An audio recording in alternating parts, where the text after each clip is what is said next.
Quand au bout de 8 jours, leur peau terminée, ils vont reprendre les tranchées.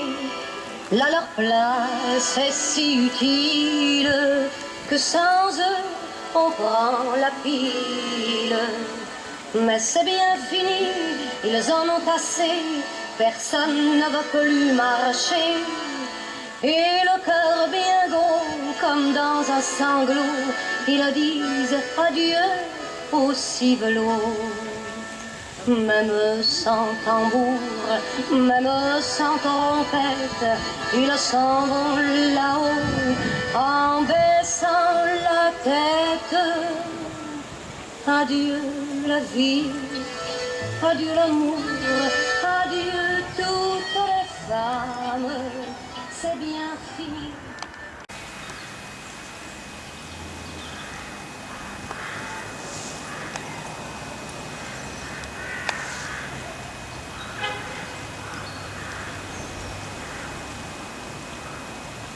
De la frappe.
Non, mais c'est pas comme ça.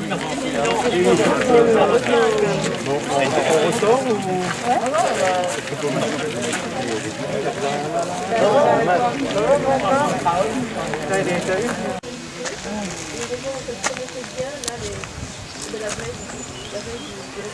Je doute pas que les gars qui ont été cités sont morts pour la France.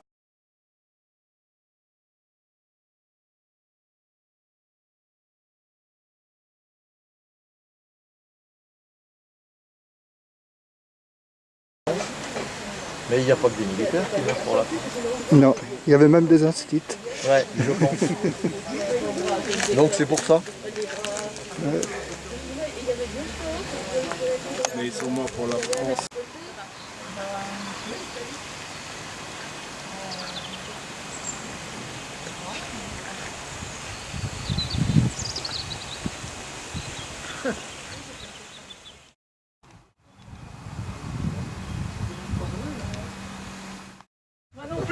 Le fait de l'avoir dit 27 fois.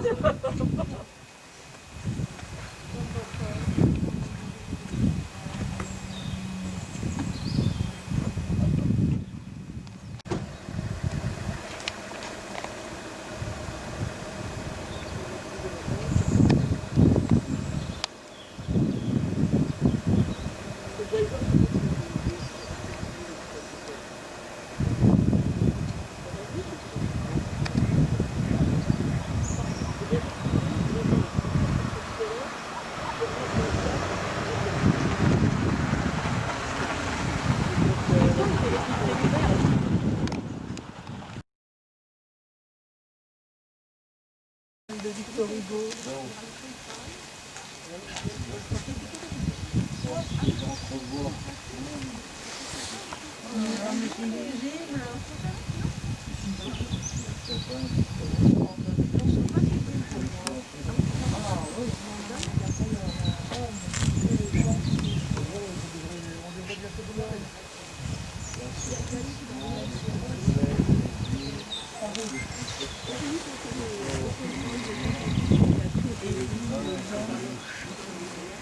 Le plaisir de qui vous exterminez-vous? Vous n'avez qu'un seul droit, celui de vous aimer. Ah, Vous aimez tous, pas? 19. Il n'y a pas une date en... Oh non, c'est 19. Oui, ben dis donc, c'est difficile à lire, hein. Oui, oui, c'est vrai. Moi, je C'est trouve pas, hein. très discret en plus par rapport à la grande... On voudrait qu'il le repeigne, mais Mais s'il le repeigne, il faut qu'il repeigne tous les noms qui sont inscrits. Et repeindre, ils ont fait faire à lui, hein, mais pour repeindre tous les noms, ça vient. il pourrait très bien refaire... Ça se fera peut-être un jour, mais Oui, puis là, c'est de la moisissure. Il faut enlever la moisissure. ça. La pierre. Oh, il a dû être.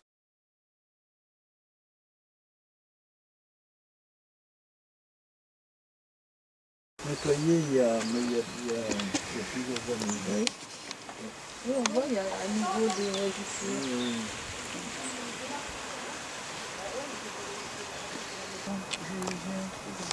Donc pour la France, en Indochine, le TOA. Territoire. Territoire.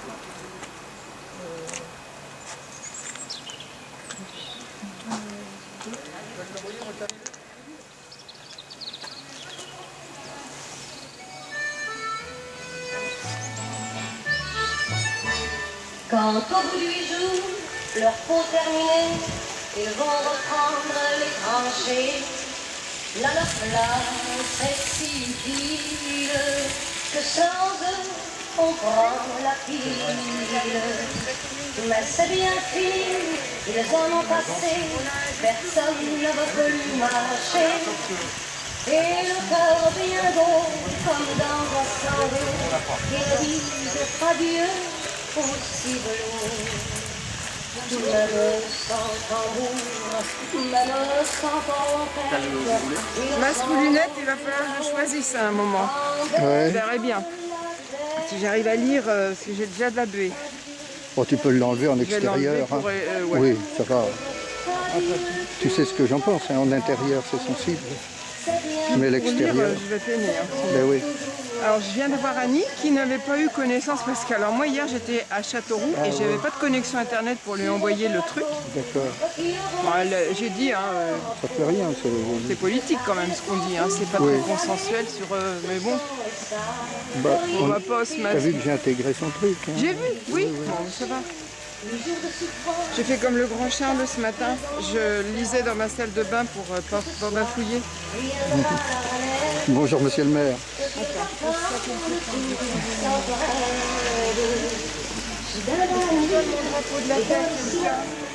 On voit quelqu'un qui s'avance, que t'en as fait filer, de chasseurs à pied qui viennent pour les remplacer. Doucement dans l'ombre, sous la pluie qui tombe, les petits chasseurs viennent chercher leur tombe. Adieu la vie, adieu l'amour, adieu toutes les femmes. C'est bien fini, c'est pour toujours dans cette guerre infâme. C'est à Garonne, sur le plateau, qu'ils vont laisser leur peau.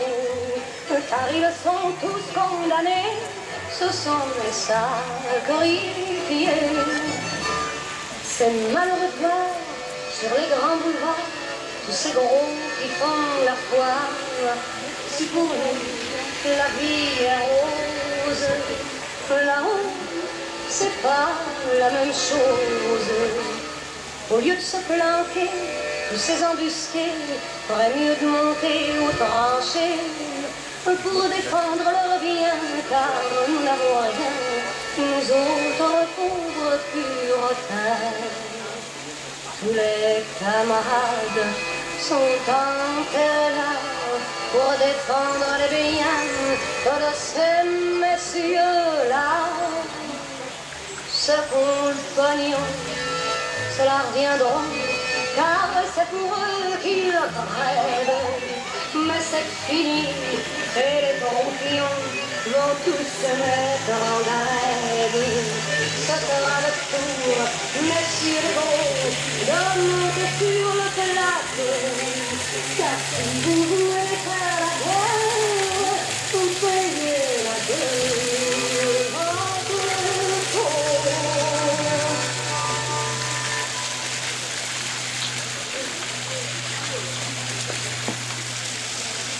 Merci pour cette introduction qui nous rappelle toujours l'horreur de 14-18. Mesdames, Messieurs, chers amis, dans le contexte sanitaire compliqué que nous connaissons en ce moment et qui interfère sur notre vie de tous les jours, il nous a semblé essentiel aux 11 associations et à la ville de Vierzon de préserver ensemble ce moment d'appel à la paix autour de ce monument aux morts de Vierzon, qui n'est pas un monument aux morts qui glorifie la guerre, mais au contraire qui est une ode à la paix.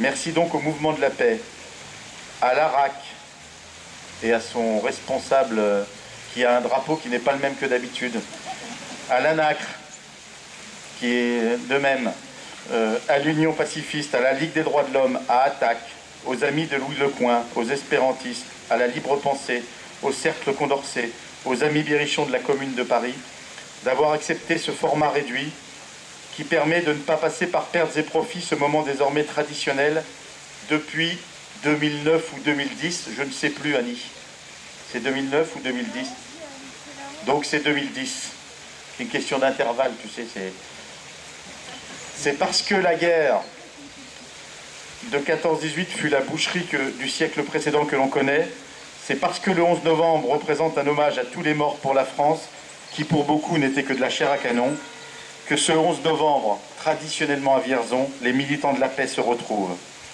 Car il y en a plus que jamais besoin. Les conflits ne cessent de grandir, de grossir. Des contrées du Haut-Karabakh au Yémen, de l'instabilité du Soudan au chaos du Moyen-Orient. Les intérêts de quelques privilégiés étant souvent l'étincelle de ces conflits armés. C'est la fameuse citation de Paul Valéry que j'ai souvent plaisir à convoquer. La guerre est le massacre de gens qui ne se connaissent pas, au profit de gens qui, eux, se connaissent mais ne se massacrent pas. Toutes ces guerres, ces conflits qui ont émaillé le XXe siècle et se sont poursuivis ce début du XXIe siècle doivent nous interroger sur la capacité des hommes et des femmes et des nations à vivre en paix, à prévenir les conflits et à les résoudre par la négociation. C'est le sens de notre présence ici, car au pessimisme de la raison, nous opposerons toujours l'optimisme de la volonté. Cette volonté de celles et ceux qui ne plient pas devant la fatalité de la guerre, la fatalité des inégalités des richesses, source de conflits armés, la fatalité d'une course aux armements aussi coûteuse qu'inquiétante. Comment en effet, à l'heure où la pandémie propage ses ravages, à l'heure où d'autres pandémies comme Ebola menacent d'autres continents, à l'heure où la faim dans le monde reste de facto la première pandémie, avec 25 000 morts par jour, pandémie qui progresse encore malheureusement. Comment en effet accepter que les dépenses militaires ne cessent de s'accroître, puisqu'on est à 5% de plus en 2019 en termes budgétaires dans le monde. Vous êtes, mesdames et messieurs, les militants de la paix, les vigies, qui êtes fidèles aux paroles de Victor Hugo qui figurent sur ce magnifique monument aux morts. Une véritable ode à la paix. Et je cite Victor Hugo, je vous invite à aller voir sa citation qu'il faut voir de près. « Homme que j'entrevois, dans l'assourdissement des trompettes farouches, plus fort que les lions et plus vain que les mouches. Pour le plaisir de qui vous exterminez-vous? Vous n'avez qu'un seul droit, c'est de vous aimer tous. » Oui, nous avons ici la chance et la volonté que nos enfants des écoles découvrent ce monument, et beaucoup y passent chaque année, et touchent du doigt l'horreur de la guerre, car nous croyons qu'en nous battant pour un monde plus solidaire, pour un monde respectueux des ressources naturelles, pour un monde de liberté, nous nous battons tout simplement pour un monde de paix. Et nous espérons qu'ainsi, nous aiderons ces deux magnifiques colosses de la paix à fermer définitivement le caveau de la guerre. Je vous remercie. Je vais passer la parole maintenant à Edwige Challet au nom des 11 associations. Edwige Challet qui représente les Amis Berrichons de la commune de Paris. Et pour celles et ceux que ça intéresse, 2021 sera une grande année pour les Amis Berrichons de la commune de Paris, mais aussi pour la ville de Vierzon, puisque nous aurons tout un tas d'événements autour du 150e anniversaire de la commune de Paris. Merci Nicolas. Ça va, on m'entend? Oh, attends, je suis 1m56, hein. Je ne pourrais pas aller plus loin. Mesdames, Messieurs, je dirais aussi chers amis, je parle donc pour les 11 associations, mais l'intervention que je vais faire est vraiment très empreinte de ce que pense et de ce que voudrait dire, du message que voudraient faire passer les amis de la commune, les Amis Berrichons de la commune de Paris. Nous sommes en guerre, nous ordonnons le couvre-feu, les soignants montent au front, l'Élysée dirige des opérations au moyen d'un conseil de défense. Ce sont les mots que nous entendons en ce moment. En ce moment, nul ne peut l'ignorer, il pleut des métaphores guerrières comme à Gravelotte.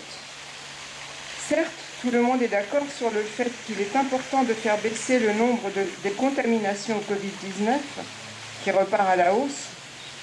L'efficacité des mesures présentées par le chef de l'État reste cependant approuvée, eu égard aux sacrifices qu'elles induisent, lourdes restrictions des libertés individuelles, pertes économiques, conséquences sociales graves. Évidemment, l'utilisation de ces termes guerriers est totalement déplacée. Le virus n'est pas un état-major humain mettant en œuvre une stratégie militaire, et nous ne subissons pas tout ce que les peuples, a fortiori les poilus, ont subi pendant la guerre de 14-18. Cette horrible guerre qui a causé tant de misère, de souffrance, de vies perdues. Mais puisque nos dirigeants ont décidé de passer outre l'illogisme d'un tel rapprochement, rappelons-leur que ces catastrophes ne surgissent pas ex nihilo, mais qu'elles sont les résultantes de décisions ou d'absence de décisions humaines antérieures. Elles ne surgissent pas du néant, elles ne naissent pas par génération spontanée, théorie pré-scientifique ruinée par Pasteur en ce qui concerne les infections microbiennes. Car c'est bien toujours une logique humaine qui est à l'œuvre, et c'est donc une responsabilité totalement humaine à chaque fois qu'on a à mettre en évidence et à la dénoncer. Aujourd'hui, comme hier, c'est l'unique recherche du profit, laquelle passe par la dépendance des États vis-à-vis des financiers internationaux, qui est la cause principale de tous nos maux. Une remarque en passant, la fortune des milliardaires a enflé de près d'un tiers en 2020, pendant que des millions de personnes se sont retrouvées sans emploi. C'est bien la Troisième République, née le 4 septembre 1870, dont notre gouvernement a choisi de célébrer le 150e anniversaire, qui, par ses répressions sociales et ses visées expansionnistes parallèles à celles de l'Allemagne, a conduit à la boucherie de 14-18. Dès ses débuts, en 1871, elle a brisé d'une manière sanglante les aspirations à une république démocratique et sociale portée par la Commune de Paris, dont Nicolas vient d'en parler. Nous sommes résolument décidés à célébrer le 150e anniversaire en 2021. Les intérêts immédiats des possédants passent avant toute forme de coopération des peuples, avant la préservation des biens communs, avant les moyens à donner à la santé et à nos hôpitaux. Toutes les catastrophes, guerre, réchauffement climatique, aujourd'hui pandémie, ont une conséquence identique, l'inhumanité. L'inhumanité de la guerre, évidemment, mais aussi l'inhumanité de la situation actuelle où les rapports sociaux, les liens familiaux et plus largement tous les liens privés sont réduits et mis sous surveillance. L'inhumanité aussi de faire croire aux gens qu'ils en sont responsables alors qu'on ne leur laisse aucun moyen de participer démocratiquement aux décisions. Il s'agit de faire naître une nouvelle culture pour lutter contre ces monstres qui apparaissent lorsque l'ancien monde se meurt et qu'un nouveau monde tarde à apparaître, comme le disait Gramsci. Gramsci, c'est aussi lui qui a repris à son compte la formule de Romain Rolland. Je l'ai entendu dans la bouche de Nicolas, il y a juste un mot qui n'est pas le même sur les notes que j'ai, mais vous ferez une explication de texte, Nicolas et Jean-Marie, pour dire... Je n'ai pas cité Romain Rolland, moi. Non, tu as dit le pessimisme, moi je dis le pessimisme de l'intelligence et l'optimisme de la volonté. Je crois que tu avais dit un autre mot que pessimisme, mais l'optimisme de la volonté reste primordial. Restons-en là. Optimistes, soyons-le toujours. Une bonne nouvelle nous attend au début de l'année qui vient. En effet, les Nations Unies avaient adopté le 7 juillet 2017 le traité sur l'interdiction des armes nucléaires et ce traité va pouvoir entrer en vigueur le 22 janvier 2021, soit 90 jours après sa ratification par le 50e État, le Honduras. Donc, soyons optimistes, oui, soyons vigilants aussi, mais ne désespérons jamais. Nous n'avons pas d'autre choix si nous voulons vivre dignement, en paix, que de gagner contre eux, par nos mobilisations collectives sans faille, la guerre qu'ils nous imposent. Je vous remercie.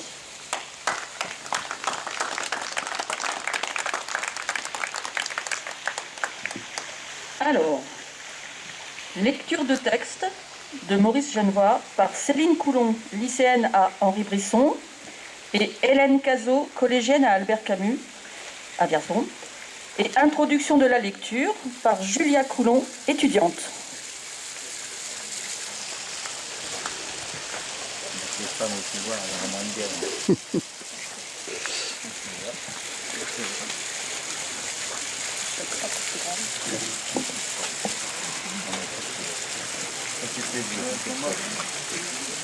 Bonjour à tous. Tout d'abord, je suis très honorée de prendre la parole lors de cette commémoration du 11 novembre, rendant hommage aux poilus qui ont combattu pour que nous vivions dans un monde de paix. Et par ailleurs, j'ai été très émue d'apprendre, donc comme vient d'être dit, la 50e ratification du traité d'interdiction des armes nucléaires, qui rend donc l'arme nucléaire illégale, et qui me fait croire, plus que jamais, qu'un monde de paix, un monde libéré de la menace des armes nucléaires, sera le futur, notre futur à tous. Pour continuer, nous souhaitions rendre hommage à Maurice Genevoix, écrivain et poète français du XXe siècle, membre de l'Académie française, qui entre au Panthéon ce jour, le 11 novembre 2020, lors du centenaire de l'inhumation du soldat inconnu. Mais quelle est donc brièvement l'histoire de ce poilu, qui nous a quittés il y a 40 ans déjà? 1er août 1914. La France décrète la mobilisation générale. Le 2 août, Maurice Genevoix, brillant normalien, qui n'a pas encore 24 ans, rejoint le 106e régiment d'infanterie comme sous-lieutenant. 9 mois plus tard, il est grièvement blessé et est réformé. Fin de la guerre pour le jeune Maurice Genevoix. Entre ce mois d'août 1914 et les 3 balles qui l'atteignent le 25 avril 1915, dans la tranchée de Calonne, le jeune homme aura participé à la bataille de la Marne, marché pour Verdun et surtout, pendant 4 longs mois, défendu les Éparges. Sur cette colline meurtrière, les combats se font au corps à corps, à la grenade et sous le feu des obus. Entre l'été et le printemps revenu, il vit le quotidien du fantassin, la boue, le sang, la mort, alors que le commandement croit encore à une guerre courte. Sorti en 1949, Ceux de 14 est un recueil des récits de guerre écrit par Maurice Genevoix et publié entre 1916 et 1923. Ce recueil, il le dédia à ses camarades du 106e régiment, en fidélité à leur mémoire et au passé des survivants. Et tout particulièrement, il le dédia à son ami Robert Porchon, tué aux Éparges le 25 février 1915. Une petite anecdote est aussi le fait que son premier récit, Sous Verdun, est publié alors que la guerre n'est pas terminée et fut amputé de 220 pages par la censure. Céline et Hélène vont maintenant vous lire quelques extraits des premiers jours de guerre de Maurice Genevoix, donc dans son recueil Ceux de 14. Merci.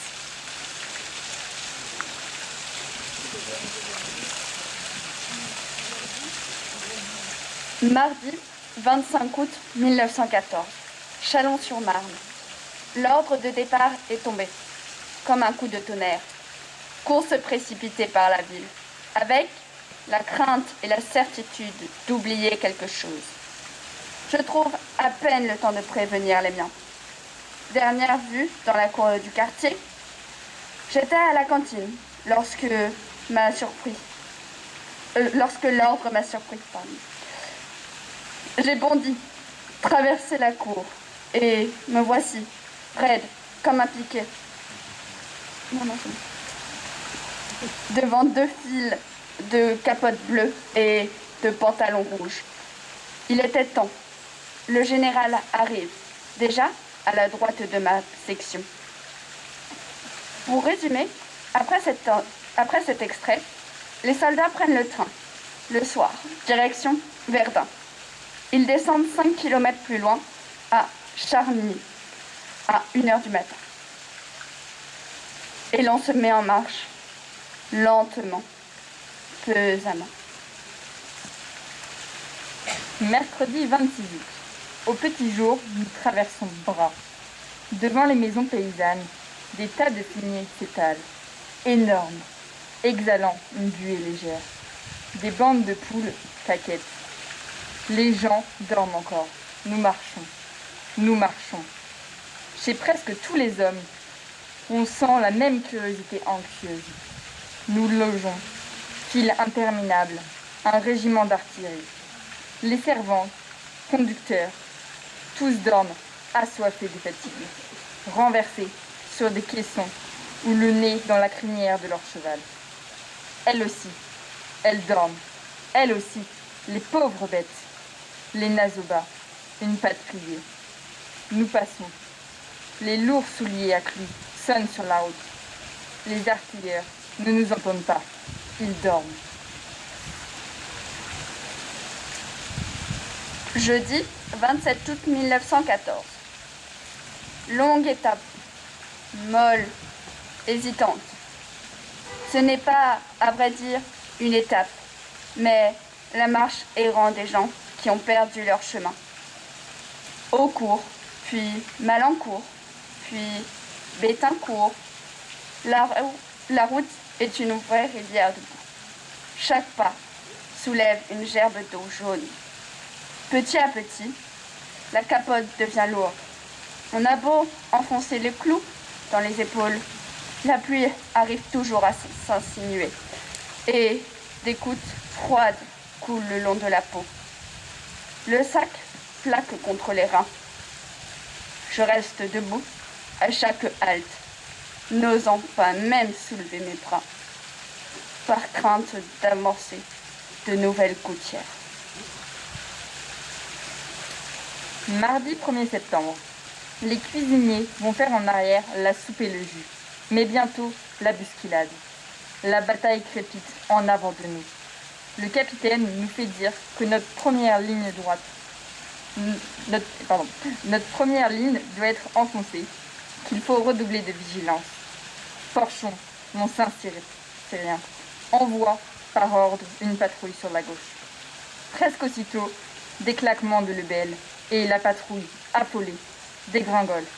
Elle a vu des boches, les tirer. Mes hommes s'agitent, s'ébrouent. Il y a de l'anxiété dans l'air. Soudain, un sifflement rapide qui grandit. Et voilà, 2 shrapnels qui éclatent, presque sur ma tranchée. Je me suis baissée. J'ai remarqué, surtout, l'expression angoissée d'un de mes hommes. Cette vision me reste. Elle fixe mon impression. La nuit, plainte des blessés au loin. Un cheval mutilé et nu. Gémissement étrange et poignant. Je crois d'abord que c'est un oiseau de nuit qui ulule.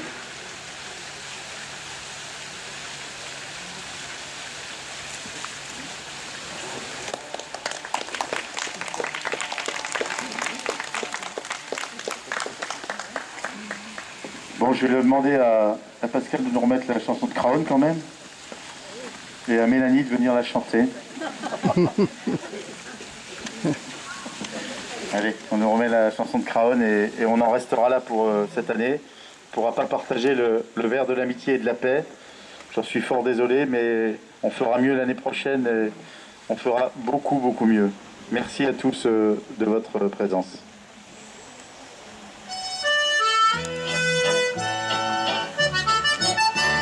Quand au bout de 8 jours, leur peau terminée, ils vont reprendre les tranchées.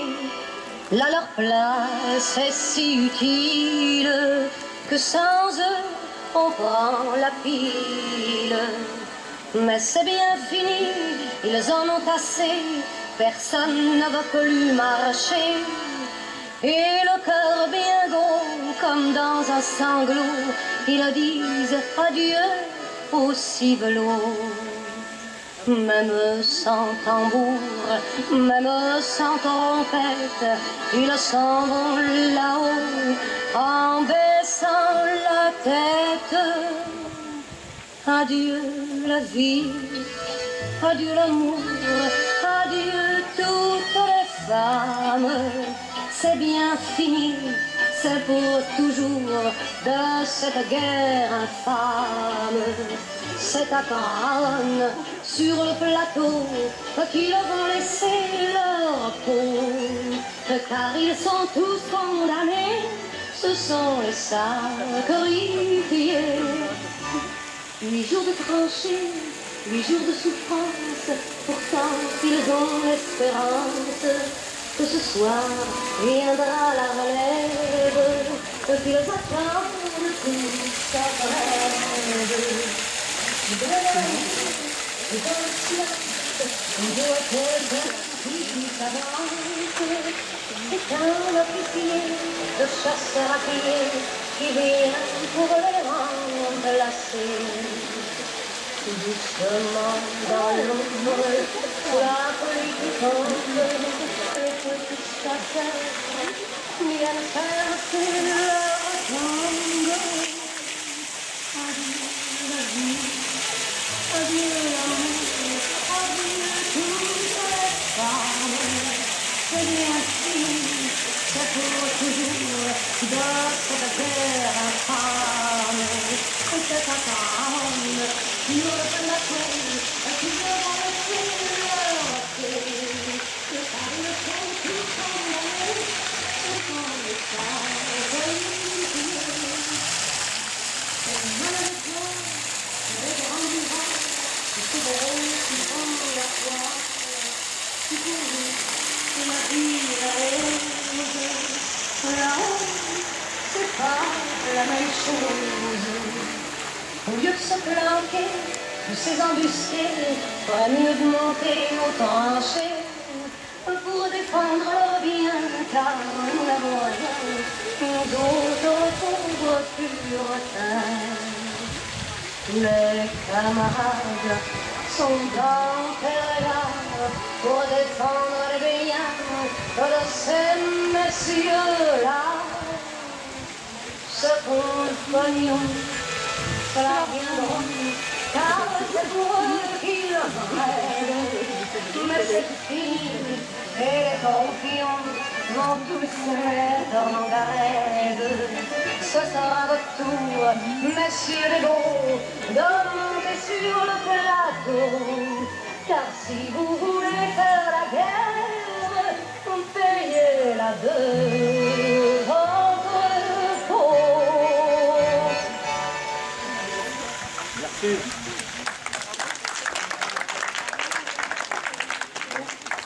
À bientôt, monsieur. Oui, Hein, très vite. vendredi.